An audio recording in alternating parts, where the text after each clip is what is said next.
All right, I'll pass it over to Michael Lipford and Chris Sumter with Novo Nordisk, building your personal brand, stand out in the workplace. Pass it over to you all. Take it. So real quick, I just before we jump in, I want to give out a shout out to Shane. Shane, I'm right down the street from Kennesaw State University. So just as an FYI connection.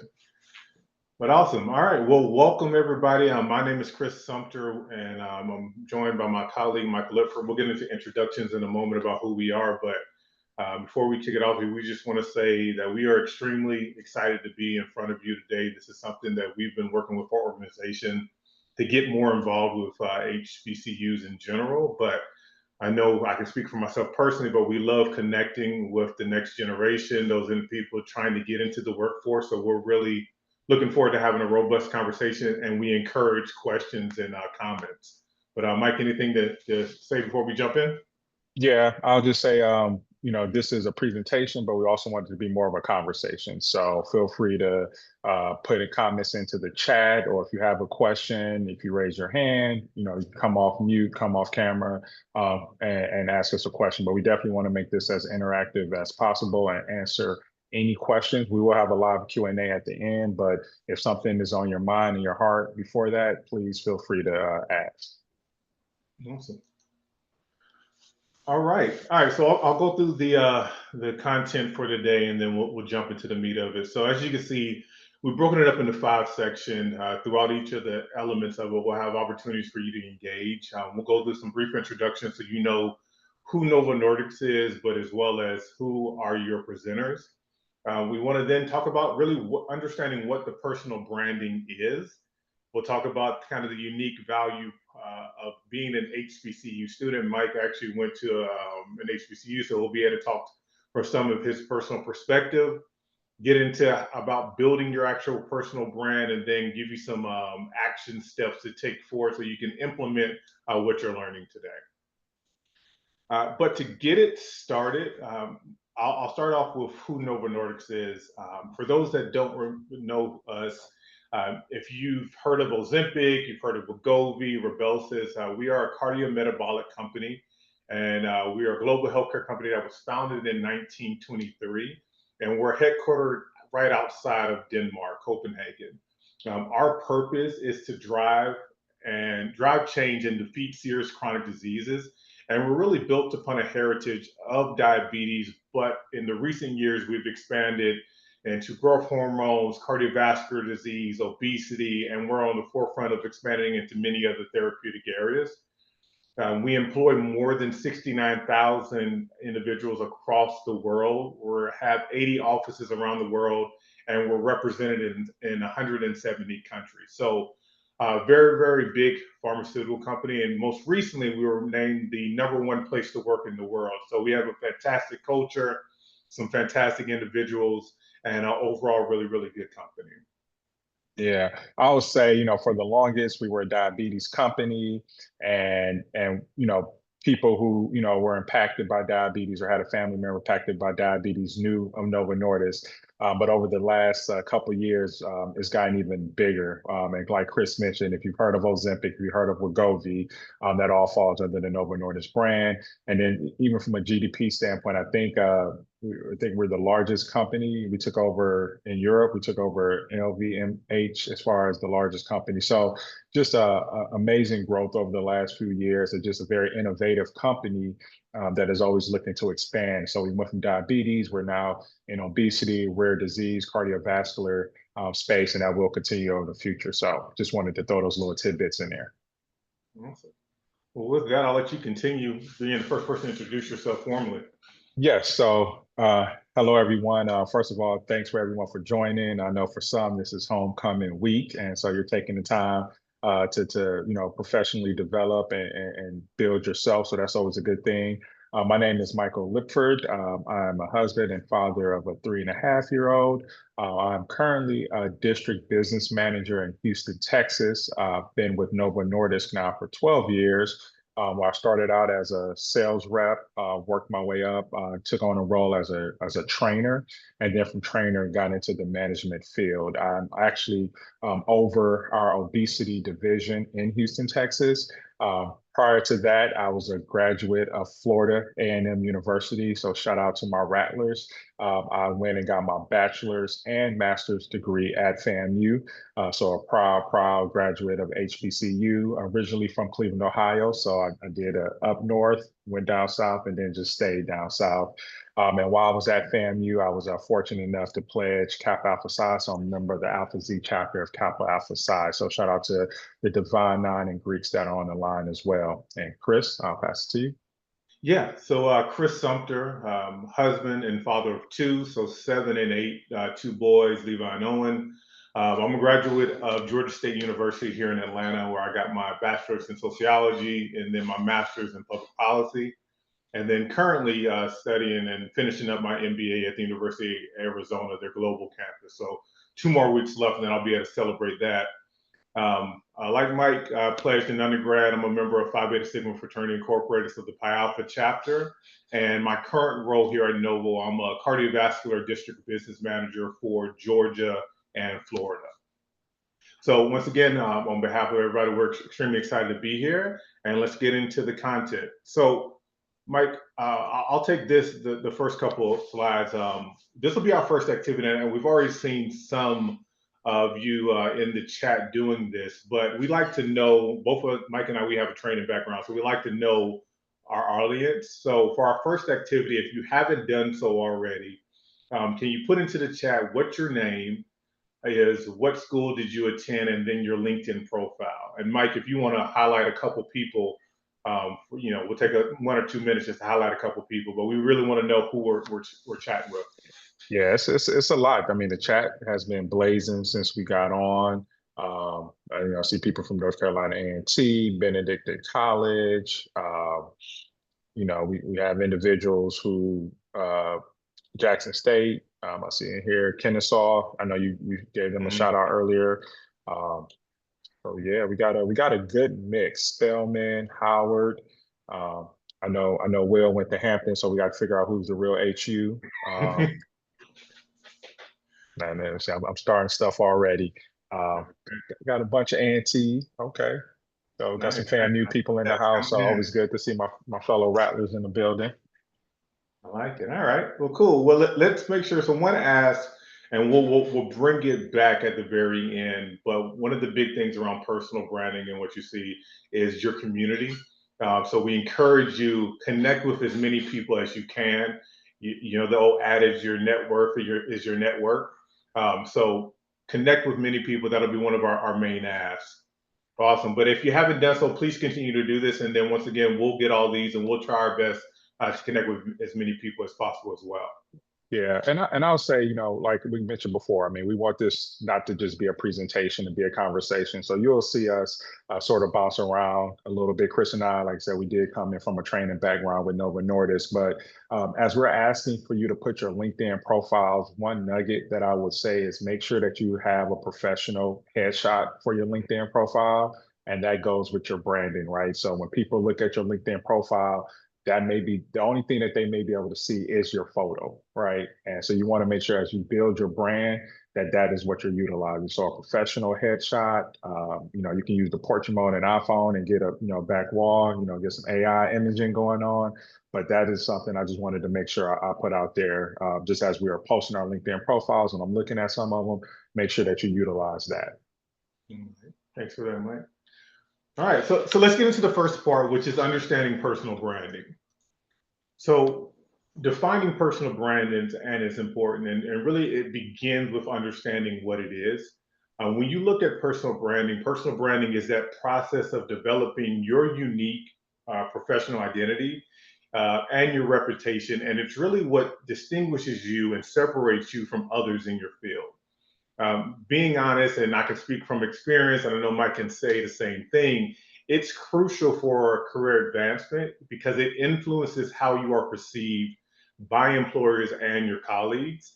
And ultimately, it impacts opportunities. I can say for me personally, half of the roles I've had here at Novo didn't exist prior to me, getting them.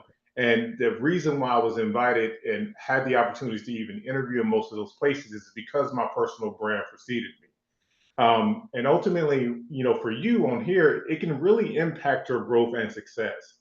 And a strong personal brand, it communicates a few things. It communicates your values, it communicates your skills, communicates your passions, and it really makes it easier for you to start connecting the dots with not only opportunities, but like-minded professionals in your industry. And it really helps you stand out in what we know and we've all probably experienced, a very, very competitive job market. So the role of professional or personal branding in career success, and when we were thinking about kind of bringing this together and breaking it out, we looked at it in three different ways. So first, for your personal branding, it can influence your opportunities. A lot of times when you're getting ready for an opportunity, you're interviewing for a job, companies, employers, your potential job bosses, they do their research. And based off of what they see of you, a lot of that can dictate what opportunities you can get.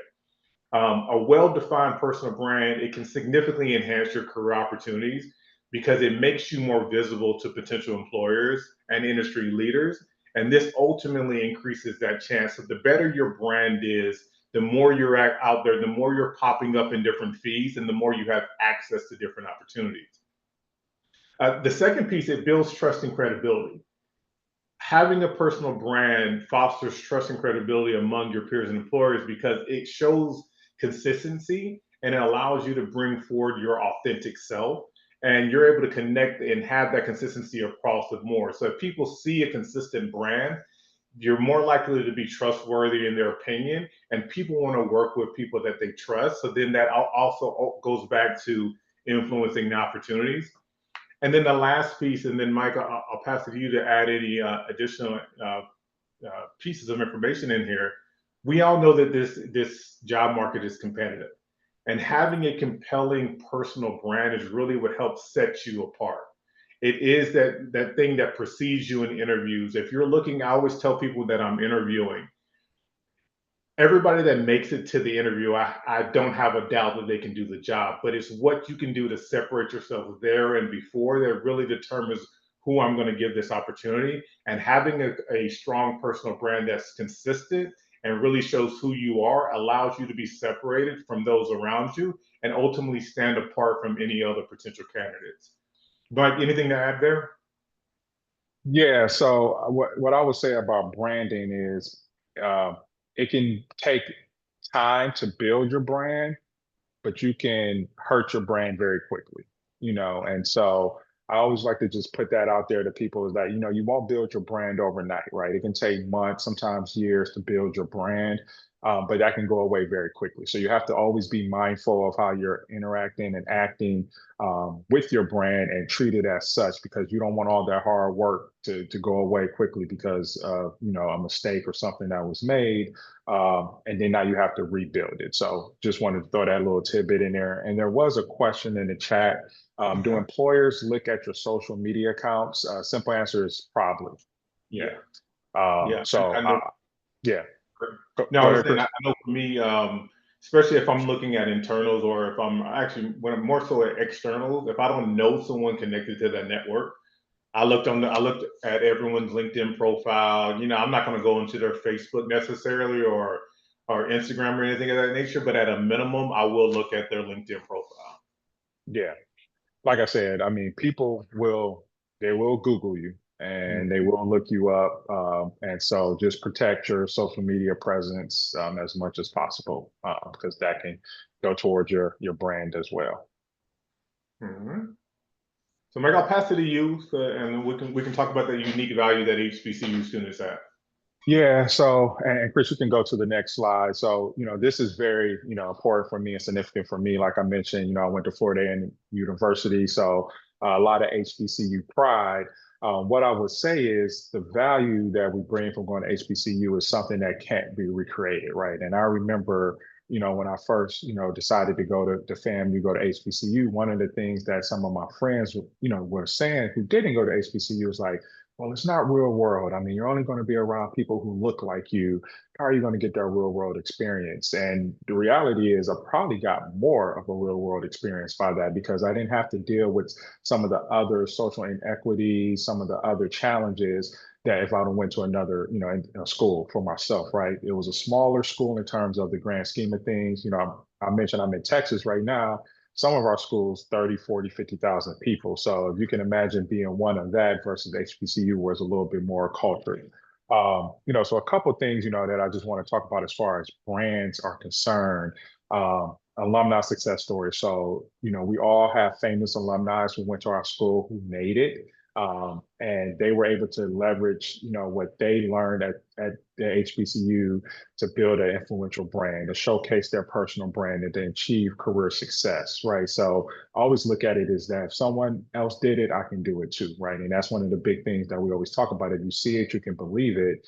And a lot of times, we're interacting with people who had no idea that these individuals went to HBCU, right? They just see the success. And then when you break it down, so I'm like, oh yeah, this individual went to Morehouse, Spelman, FAMU, North Carolina A&T, Hampton, Howard, Tennessee State. When you start breaking it down, it's like, oh, I had no idea. Um, One thing I love about HBCUs is the way we do interact with our alumni, right? And I mentioned homecoming being coming up for a lot of people, but we often utilize our network. We engage in social media. We have that sense of community, and that is something that is unique with HBCUs. Not everyone attends homecoming the way we attend homecoming or keep up with our friends in our network. I mentioned before, I'm a member of Kappa Alpha Psi. My line, we go on line trips, right? We have our line group chat. We stay connected. I talk to other individuals who may be a part of other Greek organizations, and they're like, yeah, we had our rush period, and I may be friends with one or two, and that's it. But we are able to tap into that organization to grow, to build our brand, to learn, and to move up. So I think that's something that's really good. So that sense of community is there. And then, what we have to, carry on our shoulders is a sense of achievement and how that can, build for others coming past you, right? Behind you, I should say. So I know for me, the way I present myself may be opening the doors up for other people who went to FAMU, right? And I want them that they're interviewing, they're like, oh yeah, I know Mike, he went to FAMU. They put out some really good students, right? They put out some really good candidates. They put out some really good employees. I want to make sure that I'm setting that example and hopefully opening them that door for other individuals. So, I think those are some of the good things as far as, what you get from HBCU and how it builds to your brand. The one thing I will also add to as far as HBCUs typically being smaller school settings is you can't hide from failure. So if you're in an auditorium class of 100 people and you miss class or you mess up on the test, you can kind of hide between all the hundreds of people that's there. But when you're in a smaller setting, you can't hide from failure. And I think that puts the spotlight, that puts the onus on us to make sure that we go out and give our best every time. And then if we don't, it is known, right? It is known from your peers, it's known from your teachers. And so those one of the benefits of being an HBCU. So Chris, you want to go to the next slide? So, with all of those beautiful things that come with HBCUs, that there's also stereotypes and barriers that we always have to overcome, right? What I mentioned before, that, hey, it's not real world, it's not real life. You're only surrounded by people who look like you, right? Number one, we know that's not the case. Number two, we know HBCUs are growing every day where we're getting a diverse, talent pool that are coming to HBCUs to take advantage of what we have to offer. But you also want to recognize that those stereotypes are out there, right? There's also stereotypes that because we didn't go to a big school, we don't have the same academic or professional capabilities. And we know, once again, that's not true based off the successful people that we know in our lives and successful alumni that we know.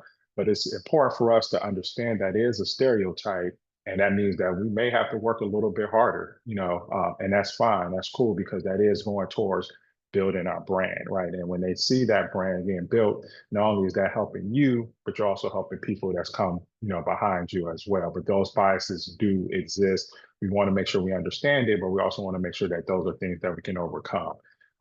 Developing resilience, right? And so one of the things about HBCUs that people may not realize is that we are a resilient bunch.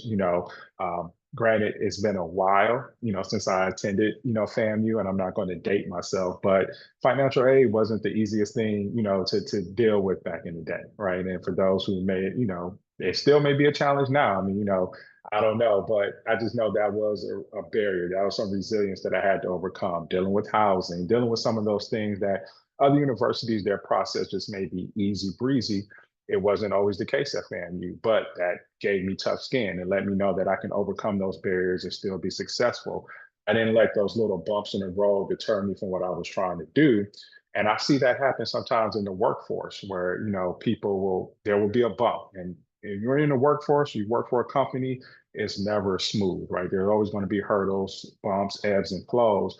I see those barriers impacting people a lot more than it may impact those who have dealt with it before. So that is something that we may have dealt with as an HBCU student that we can take, learn from, foster, and it can help us thrive in corporate America.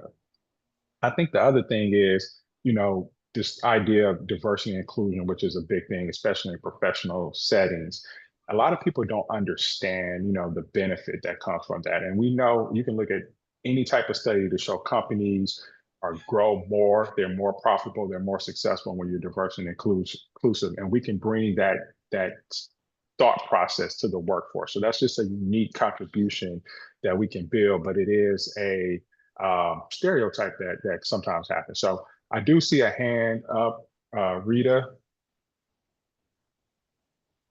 Oh, you're on mute.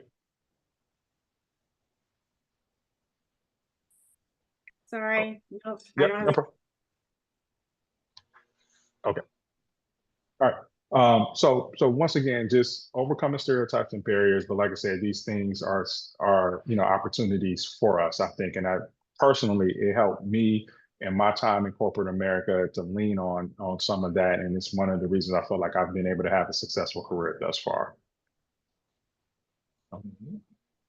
And so the last thing I would just talk about is just make sure that you utilize this unique experiences that you have, these unique perspectives to give you an advantage over others, to help you build your brand. One thing I always talk about too, discretion. That's something that we learn, if you're part of the Divine Nine, discretion is a big thing.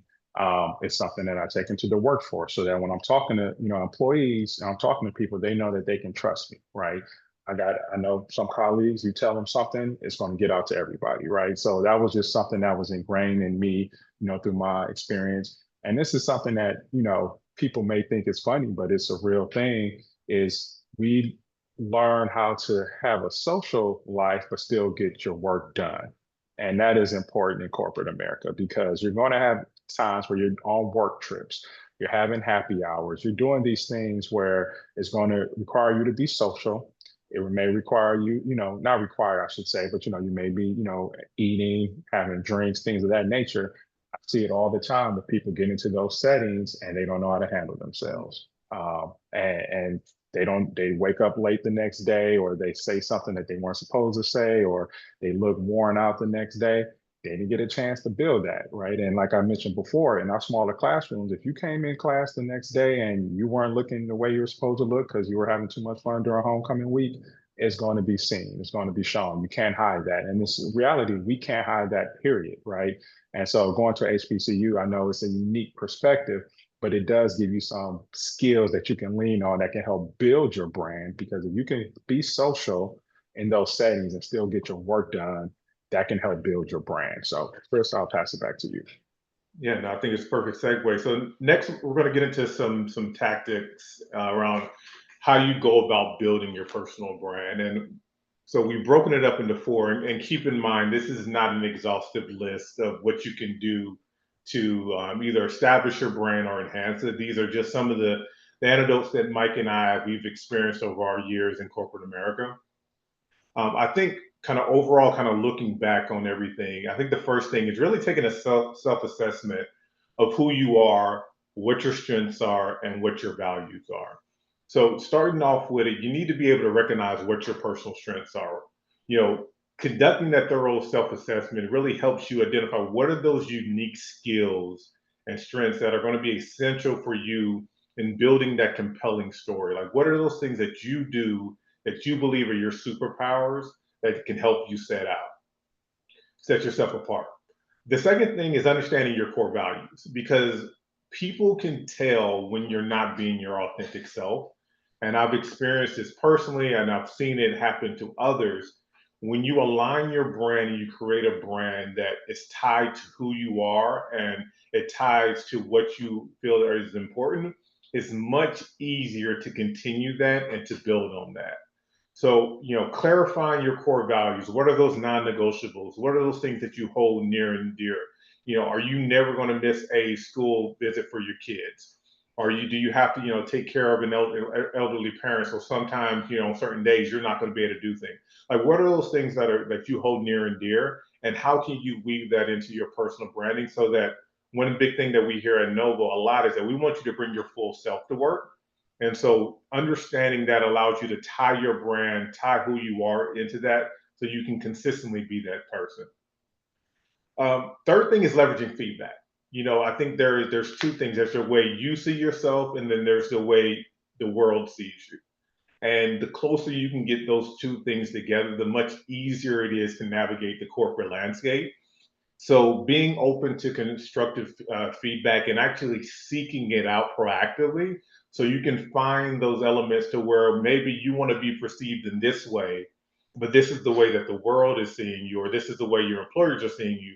So working with individuals, how do I bring that together so I can share who I am, but then also be seen in the light that I want to be seen as.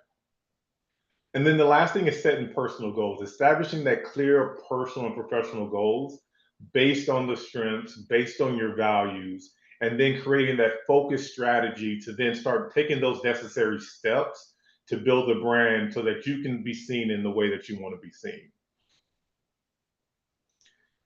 Now, we alluded to this a little bit at the very beginning, and we wanted to make sure we brought this up and we were transparent with this. Creating a unique value prop and creating a brand is not necessarily an easy thing. And being honest, there's pros to it, there's cons to it. I've made mistakes. I'm sure Michael has made mistakes over the year. But ultimately, at the end of the day, it is valuable to have this. Some of the pros associated with having that unique value proposition or your overall, like a clear personal brand, you can clearly communicate your strengths. I know as an interviewer, if I ask someone, during an interview what their personal brand and they're fumbling through it, if you don't know yourself, you don't know what you bring to the table, how can I trust you then to come in and provide value to my team? Second, it differentiates you against competitors. This is a very, very competitive market. I tell every interviewer that I always sit down with, you are here because I feel like you can do the job. But just like I feel like you can do the job, the other 2 or 3 individuals that I invited to this interview, I feel like they can do the job as well. So now is your time to set yourself apart and show me what you can do that they can't do. It enhances career opportunities, as we said. It builds confidence when you truly know who you are and you start bringing your full self to work and you know how you present. I'm telling you, your confidence goes up, your ability to do your job goes up. It attracts personal employers. People want authentic people. People want to know people that can bring their full selves to work. And then also it fosters that personal or professional relationships. Going through work and not having people that you can connect with, it can be a daunting task, especially when you're in rooms where you're the only one. I've been there, Mike has been there. Having that personal and that professional brand and making that authentic self, it allows you to connect with people so you don't feel isolated and you don't feel lonely within that corporate environment, because that can be taxing and that can weigh on you. From a con standpoint, anything that is worth it is going to take some work, and it requires ongoing refinement. This is not something that you do once and then you set it and you just let it go. You have to continuously be refining this and improve it. You may be misunderstood as well. That goes to kind of, what you see and what the world sees. Sometimes there's going to be a disconnect, and that's okay. But that onus is on you to figure out what strategies you can put into place so you can bring it closer together. Now, will everyone always eventually see you the exact way that you want to be seen? Probably not. But the closer you can get those two things together, the better you will feel, the better you'll do in the corporate environment, and overall, the more opportunities, in my opinion, that you'll have access to. And then I think that the last thing that I'll highlight here is that it may not resonate with everybody. Everybody is not going to be everybody's cup of tea, and that is completely fine. As long as you have that, you understand that your personal brand and your professional brand connects with who you are authentically, and you've done the work to try to meet in the middle. That's all you can do. Mike, anything to add on this? Nothing specifically to that. Okay. All right. So we'll go in. So this, our first activity we talked about you posting your LinkedIn, and so we wanted to make sure that we highlighted this piece of it. Developing an authentic online presence. This is extremely important now, especially as we're looking for diverse talent. We're connecting a lot of times with individuals virtually for the first time before we actually meet them in person. A lot of your interviews may be virtual as well. So as much as you can, the recommendation is to be as authentic as possible, be professional, but be authentic as possible in your online presence. Now, this may look like you having your Instagram profile private and your LinkedIn profile public, but you need to be mindful of this. What you show out or you put forth into the on the internet and online in general is going to be that first perception of you.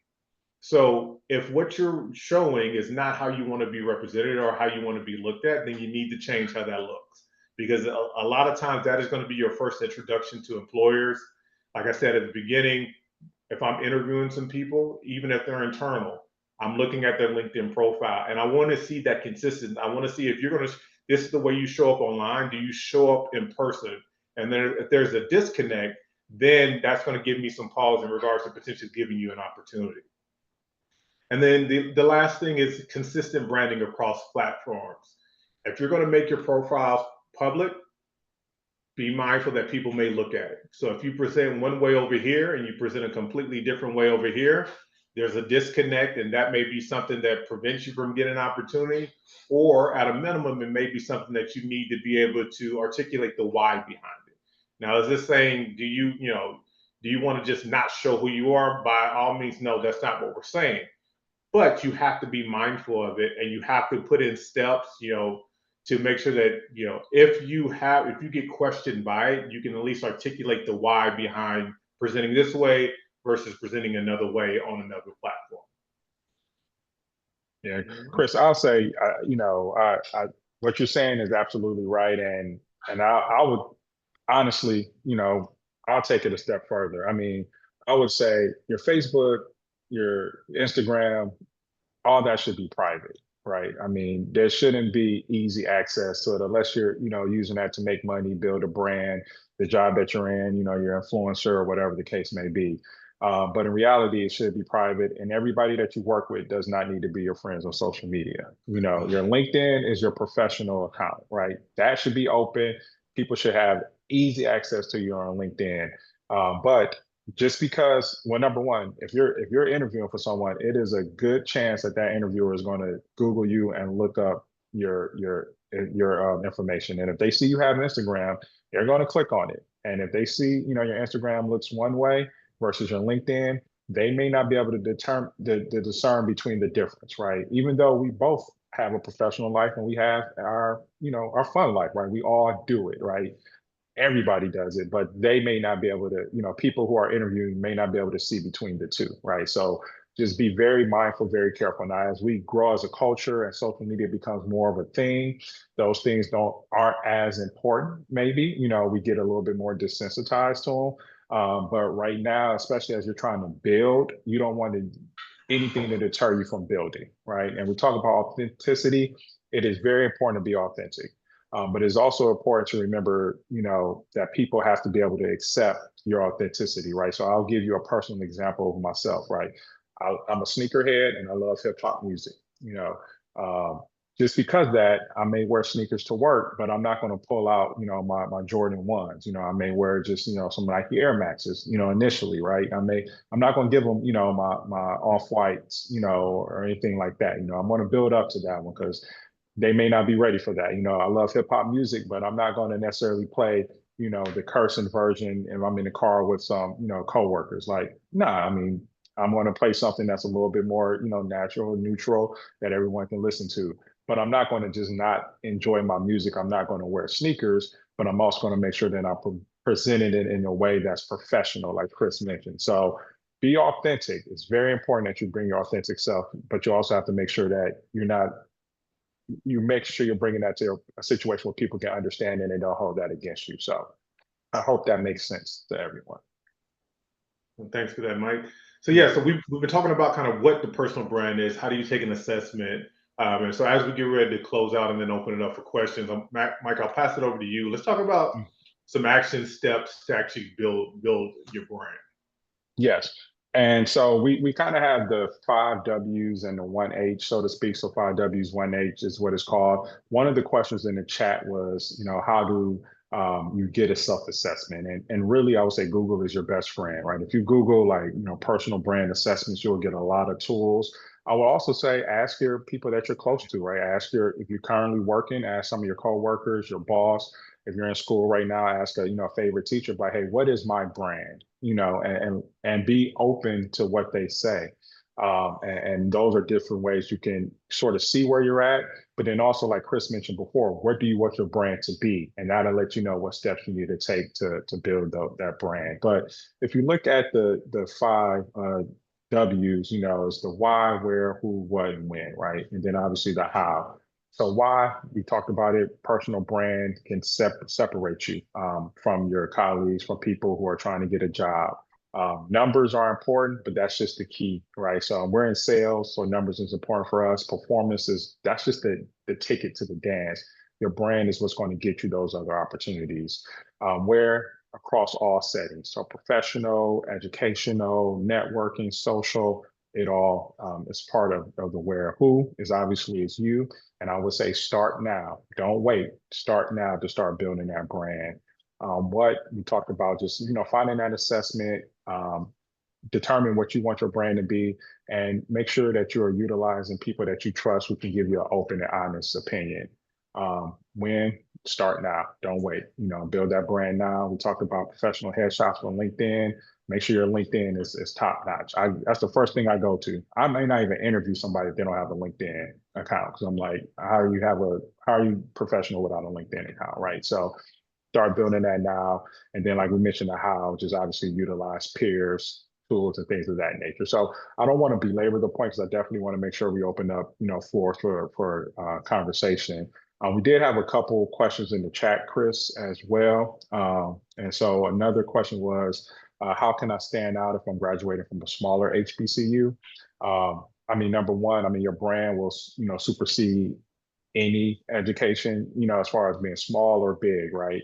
But your local environment, obviously you can build there, because even if it's a smaller HBCU, and I use smaller in quotation marks, but there's smaller schools across the nation, the local market will be aware of it. And then, what you do in school, right? So your grades, your internships, your brand, that's going to supersede anything you go, good or bad. So that's how you, I think you stand out, and then continue to use LinkedIn, continue to use those type of online platforms to network, connect with people, and build your brand that way.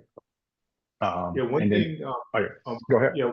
One thing before we continue, just as a tip, and it just popped up. I know with creating that value prop and kind of that elevator pitch, one thing I would also encourage, leverage AI. Like so Chat GPT, those things, those tools, or, Googling, what does a value prop look like? Because you don't have to start from scratch. And I've been leveraging AI a lot more now. If you put in, hey, these are my values, these are my strengths, this is what I'm trying to do, create me a short value proposition around, why someone should hire me. That could be a great foundation to start, and then you can start tweaking it and tailoring it to who you really are. So I just wanted to put that out. But go ahead, Mike.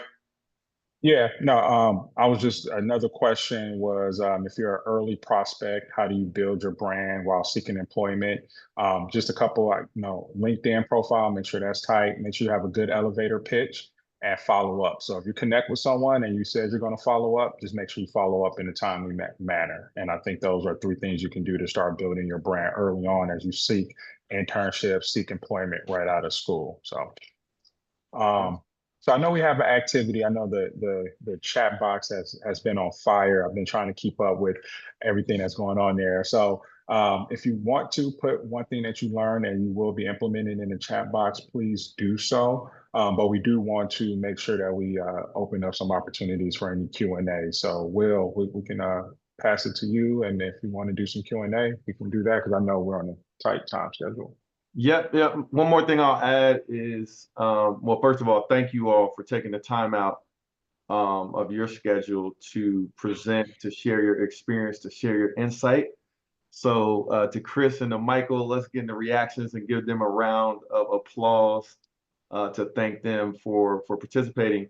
But another thing, we have Zaza from Novo Nordisk in the chat, and we're going to share the chat with the Novo Nordisk team after the event. So if you want to drop your email address, your LinkedIn profile, drop that in the chat. We're going to share that with the Novo Nordisk team so that they can follow up with you. Okay, so if you have questions, feel free to use the raise hand reaction feature within Zoom. We've got a couple minutes for questions, so if anyone would like to ask a question, please use the raise hand feature or drop it in the chat. It's going to be a little bit harder for me to track it in the chat, but if you like to use the raise hand feature, feel free to do so. I know we've got over 190 people here. So Barbara, if you'd like to ask your question. Hello, good afternoon. Well, close to afternoon. Good morning. My question was, so this virtual event is my first virtual career fair. And to be honest, it's kind of a little overwhelming because it's like so many people. So it's like, how do you actually, get noticed? So I'm like, I don't know if I did go and follow you guys on LinkedIn. It's just like so much stuff and so many companies, and then it's like, are they really looking at all the chat messages and stuff? So it's been really hard getting back into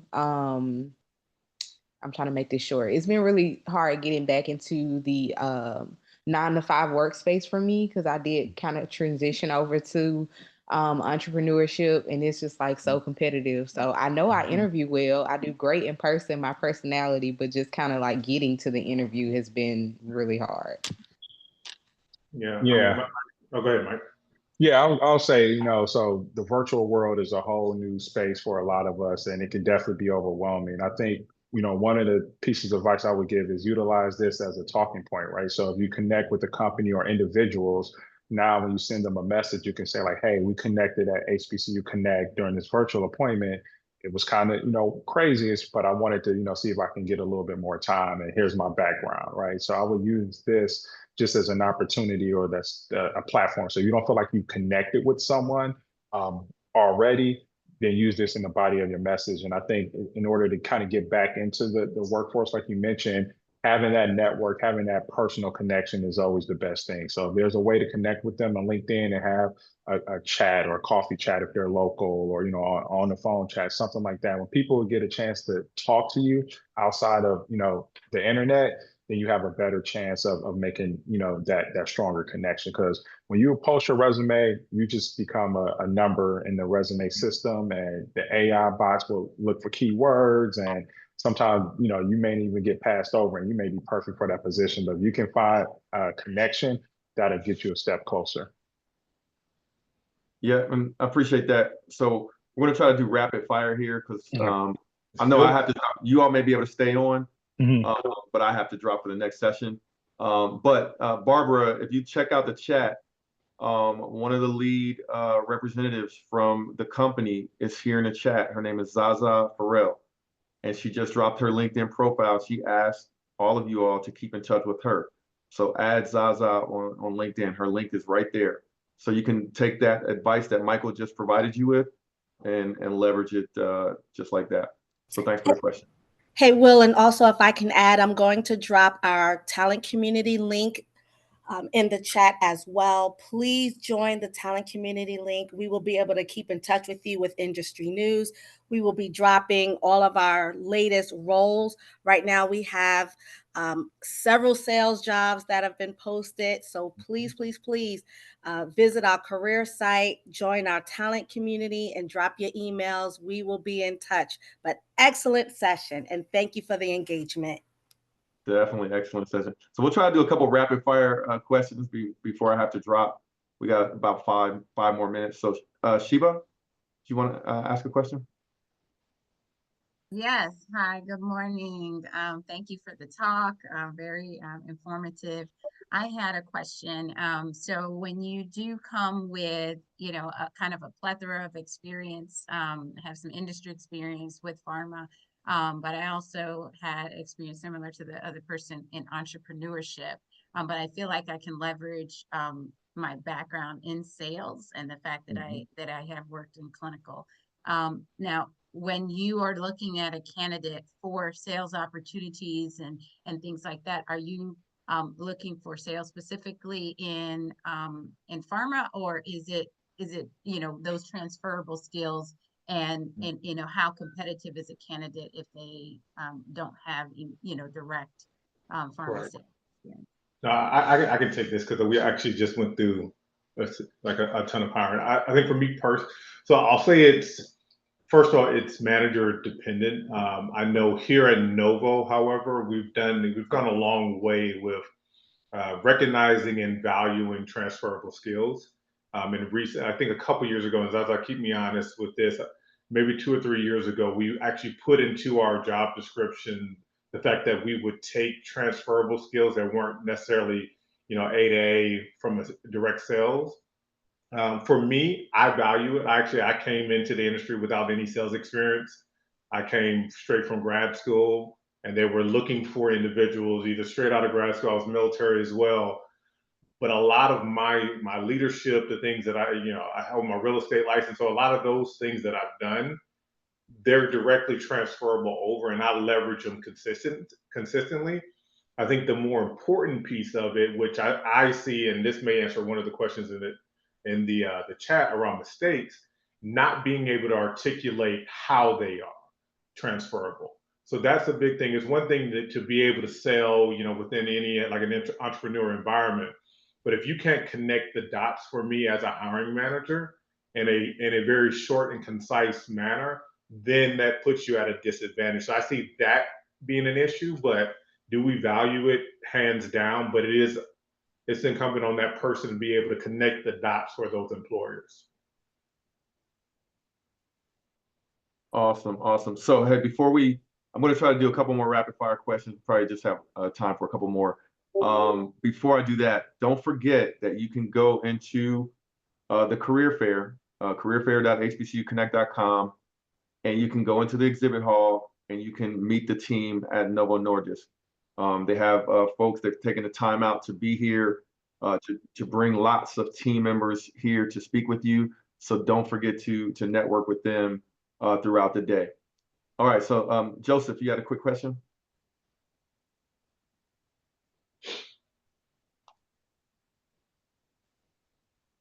Yes, sorry about that. How you guys doing today? Thank you for your time. I wanted to know, how do I start building my brand and networking if I've been out of the market for a couple years? When COVID hit, I kind of stayed home, did homeschooling for my kids, and then helped my wife build her law firm. And now I'm kind of in a point in my life where I'm starting over. So how do I kind of jump into that, start networking with people and things like that, where I feel like I'm kind of starting from zero again? Yeah. I mean, I'll jump in again here, Mike. I think the first thing it goes into kind of that self-assessment piece of it. While you weren't technically, working in a corporate environment, I mean, you were still working. I mean, I have 2 kids, so getting them to do homework and keeping them on task, helping, a spouse run a business. I understand that. Those are all skills that you have and you've been exhibiting. So I would take an assessment of, like, during that time, like, what did you enjoy most about that time and what were you really, really good at, and make that list. And then you can start kind of identifying potential opportunities that will allow you to leverage those strengths. And then I would start there. But Mike, I'm not sure if you have anything different. Yeah, I think that's just a big thing is really networking, connecting, finding different ways to meet people. LinkedIn, virtual, in person, depending on your industry, there's a lot of conferences, job fairs, and just the more people you can meet and connect with, the better. And then, like Chris said, you just have to be able to say, like, this is what I did, this is how I can relate to this, or this is what I learned, this is what I could bring to that.